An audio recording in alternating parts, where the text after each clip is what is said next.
you went to Razmak. Oh, that's in Waziristan, where we have all the problems today. Yes. And you were kidnapped there. There was all that, yes, and more. And what made you go to Chitral, and your love for Chitral and the people of Chitral?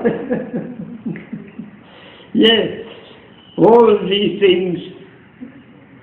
I have to know what went before it to realize what happened at that time, because everything that I did in Pakistan led on to the next thing.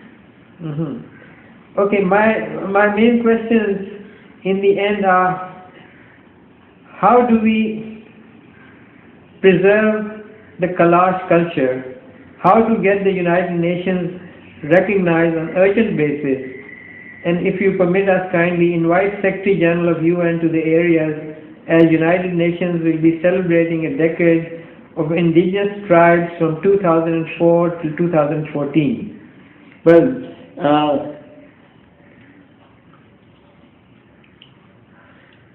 to my mind, the best person is to have a close connection with the English lady who has given up a good number of years living in the Kalash and did not get very much support from the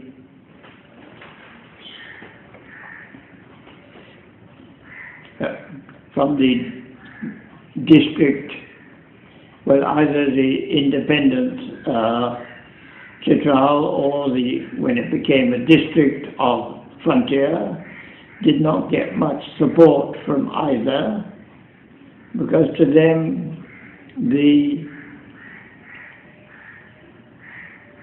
Kalash were best left alone, because that was what they wanted. They didn't want anyone actually doing anything for them, because they would be scared that they'd turn them into some other religion. In fact, one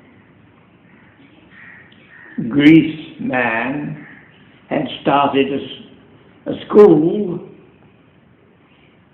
in the Kalash, but then he was kidnapped once and taken into Afghanistan, because in Afghanistan the Kalash, they were on the other side in the Afghan side, they had been long time ago forcibly changed to becoming Muslims, which Pakistan said is the wrong thing. If they want to join Muslim, we will do whatever they want, but we will not force them to become Muslims, because they wouldn't be proper Muslims if it's done by force. And they started one or two schools inside Kalash valleys, and even then they found that some of the staff, all the teaching staff would be Muslims, but they were strict, that they must not try to force them to become Muslims, that they should retain their own culture and ways of life, and maybe some of them will want to change to Muslims later, but there must be no force whatsoever on that. They were very hard. They were. Yes. But the staff, quite a number of the staff, were doing their utmost to change them into Muslims. And therefore they were taken away. Therefore the school did not do very well.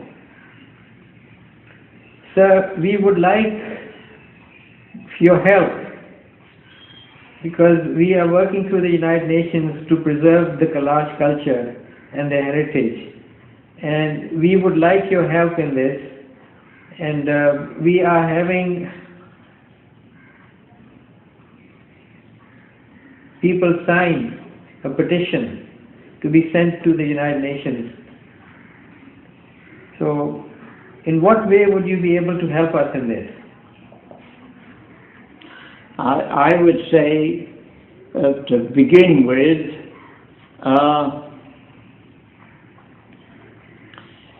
you should contact Miss Carey Schofield, the new principal of the Langlands School and College, Chitral, and discuss it with her.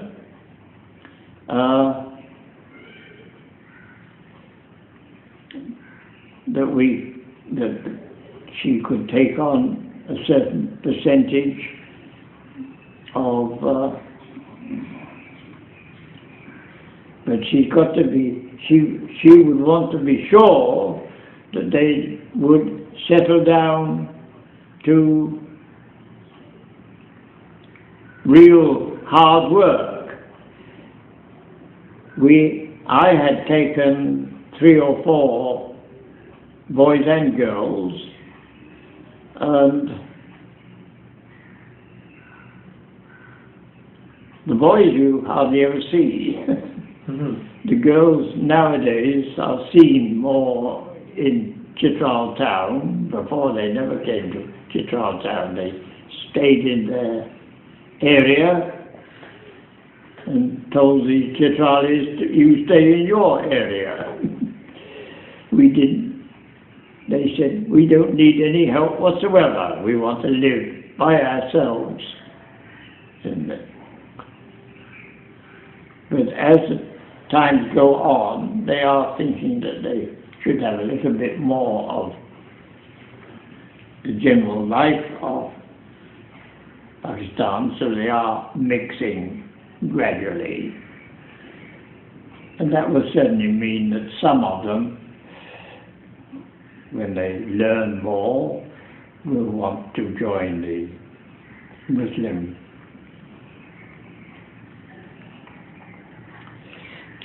religion, but the idea has to come from them, not.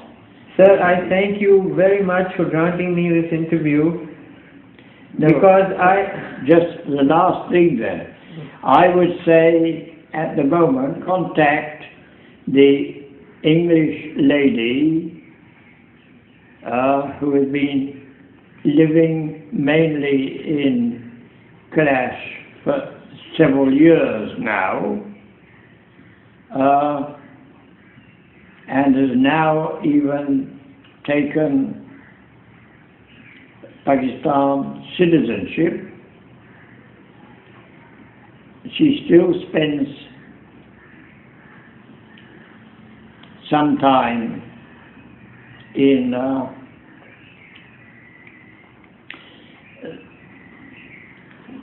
the Kalash valleys, but winter certainly she's now living in Islamabad. We will certainly get in touch with her. Yes. And sir, I have... She does a lot for them.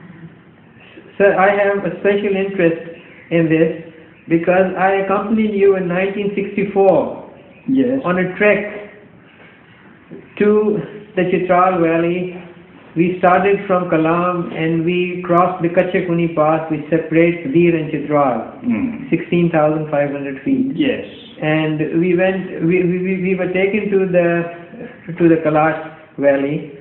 So I have a very special interest in this. I have memories of that visit.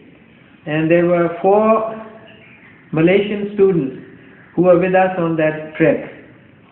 Yes. And so I thank you for this interview, and it's been a heartfelt emotions that I have with the Kailash people, and I say shukriya to you, and I'm humbled for your permission to have spoken to you. Thank you very much, sir. Thank you.